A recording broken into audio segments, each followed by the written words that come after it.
तो यहाँ पर जैसा कि आप सभी को पता है कि मैं आई थी अपने गांव, यानी कि अपने ददिहाल में, और छत पर मैं इस समय शाम के समय पर टहल रही थी और अगल बगल के जो घर थे उनको मैं बड़ी गौर से देख रही थी, क्योंकि बचपन में 15-16 सालों के बाद मैं आई हूँ इस जगह पर। बचपन में तो नहीं आई थी, पर हाँ मतलब शादी के आप ये कह लीजिए कि 15 सालों पहले मैं यहाँ आई थी, और जब मैं यहाँ यूपी में रहा करती थी तब की है ये यादें।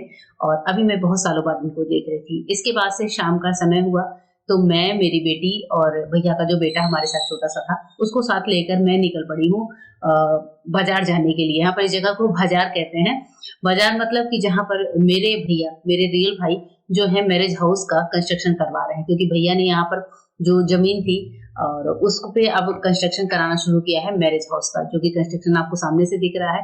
बहुत ही बड़ा मैरिज हाउस वो बनवा रहे हैं इस जगह पर, और गाँव में अभी तक कोई मैरिज हाउस नहीं था, तो ये गाँव का पहला मैरिज हाउस है बड़ा। एक बिल्कुल एकदम आधुनिक तरीके से बनेगा, बहुत ही सुंदर शानदार बनने वाला है।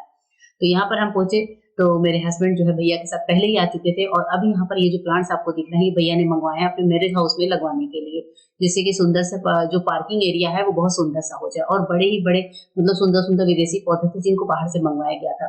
इसके बाद से भैया खड़े हैं, बड़े पापा का बेटा है मतलब मेरा कजिन भाई है, तो वो चाय लेकर आए और यहाँ पर हम सब चाय पी रहे थे मिट्टी के सिकोरे में। और चाय पीते-पीते हम सब बातें भी कर रहे थे, और मैं ऐसे देख रही थी क्योंकि मेरा हस्बैंड पहले ही आकर पूरा जो ये एरिया है वो विज़िट कर चुके थे। भैया ने कहा चलो तुम्हें भी दिखाता हूँ। तो मैं यहाँ पर इस तरह से खड़ी होकर और बस यूँ ही देख रही थी कि भई क्या-क्या है। तो भैया ने यहाँ पर अपने लिए 2 रूम का जो रेज़िडेंस अपने लिए भी अलग किया हुआ है। इसके अलावा बहुत सारी चीज़ें हैं, बहुत सारी प्लानिंग है। आपको पता ही है मैरिज हाउस बनता है तो कितना ग्रैंड लेवल पर बनता है। काम यहाँ पर ज़ोरों-शोरों से चल रहा है, और ये काम आज से लगभग 6 महीने साल भर पहले ही शुरू हो चुका था, और अभी 50% काम हुआ है, 50% से भी ज़्यादा काम होना बाकी है। और ये है वो एरिया जहाँ पर आगे जो है रूम्स वगैरह बनेंगे, जो भी लड़के वाले, लड़की वाले होंगे उनके लिए किचन वगैरह है, काफ़ी सुंदर बड़ा-सा किचन है। इसके अलावा पार्किंग है, स्टेज वाली जगह है, खाना वगैरह खाने की जगह है, या फिर वो मंडप होता है उसकी जगह, मतलब हर तरह से जगह निकाली हुई है। और गेट वगैरह भी आज शाम को ही यहाँ पर चढ़ रहा था, मतलब लगाया जा रहा था। उसके बाद से शाम को जब मैं घर आई तो बड़ी मम्मी चूल्हे पर खाना बना रही थी, और हमारे यहाँ नॉनवेज खाते हैं गाँव में, तो बड़ी मम्मी चूल्हे पर इस समय फिश फ्राई बना रही थी, मतलब फिश बना रही थी, फिश की करी बनाएँगी, फ्राई भी बनाएँगी। और गाँव में तो नॉनवेज खूब खाया जाता है, हमारे कायस्थों में भी नॉनवेज जो है खाया जाता है। उसके बाद से नेक्स्ट डे की मॉर्निंग है जब ये काकी हैं, जिनको हम लोग बड़ी काकी के नाम से बुलाते हैं, और ये घर पे आई थी मुझसे मिलने, तो इन्होंने कहा कि बहनी मैं बुकुआ पीस देती हूँ। बुकुआ यानी कि भुने हुए सरसों का उपटन। तो उन्होंने इसको पीसा था और फिर मुझे इन्होंने उपटन भी लगाया था। और अब इसके बाद से जब उपटन लगवाने के बाद मैंने बड़ी मम्मी को बोला कि कढ़ी बना दो, तो बड़ी मम्मी यहाँ पर कढ़ी के लिए जो है पकौड़े वगैरह बना रही थी, और उसके बाद से कढ़ी वढ़ी खाने के बाद दोपहर में हमारा हो गया था जाने का टाइम। अब मैं यहाँ से ले रही थी विदाई, और बड़ी मम्मी अपने हाथों से ही मेरे पैरों में महावर लगा रही थी, बहुत अच्छा लग रहा था।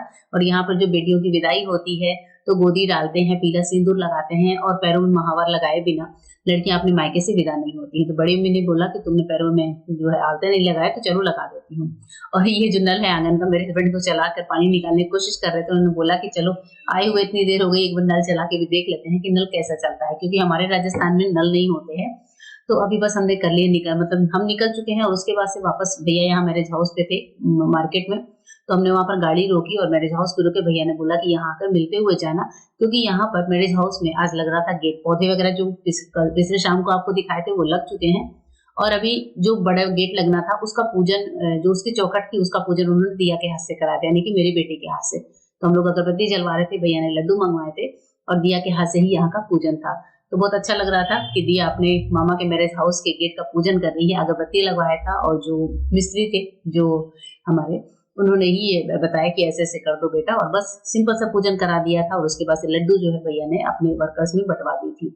तो इस तरीके से कुछ मामा के जो मैरिज हाउस है उसका गेट का पूजन यहाँ पर दिया कर रही है। और फिर इसके बाद से हम लोग आगे बढ़ेंगे, आगे कहाँ जाएँगे, किसके घर जाएँगे, और इसके लिए भी मेरे ब्लॉग में बने रहिएगा, क्योंकि यूपी जाने के बाद जो मैंने घूमा है ना 20 दिन, मैं सबके घर घूमती हुई आई हूँ, मैंने कोई भी रिश्तेदारी को नहीं छोड़ा, सबके घर घूमती हुई आई हूँ और बहुत मज़ा आया है। तो अब यहाँ से हम लोग निकल के आ गए हैं संत कबीर नगर जिले में। मेरा जो कजिन ब्रदर है जो चाय पिला रहा था शाम को, आपने देखा था, उसके घर, उसने अपना घर बनवाया हुआ है यहाँ पर खैलाबाद जिसको बोलते हैं, संत कबीर नगर बोलते हैं वहां पर। तो ये उसका फ्लैट है जहाँ पर उसने नया घर बनवाया है और अभी आज की शाम हम वहाँ रुकने वाले थे। यानी कि मैं अपने चचेरे भाई-भाभी के घर रुकने वाली थी और यहाँ भी हमारी इतनी खातिरदारी, इतना सम्मान हुआ जिसको मैं शब्दों में नहीं कह सकती। भाई-भाभी ने हमारा बहुत ध्यान रखा, बहुत प्यार दिया और मतलब बहुत अच्छा लगा। जहाँ-जहाँ भी मैं गई ना, मुझे इतना प्यार मिला, इतना सम्मान मिला, जो कि मैं आज भी याद करती हूँ कि यूपी के हर घर में इतना प्यार और सम्मान मिलता है।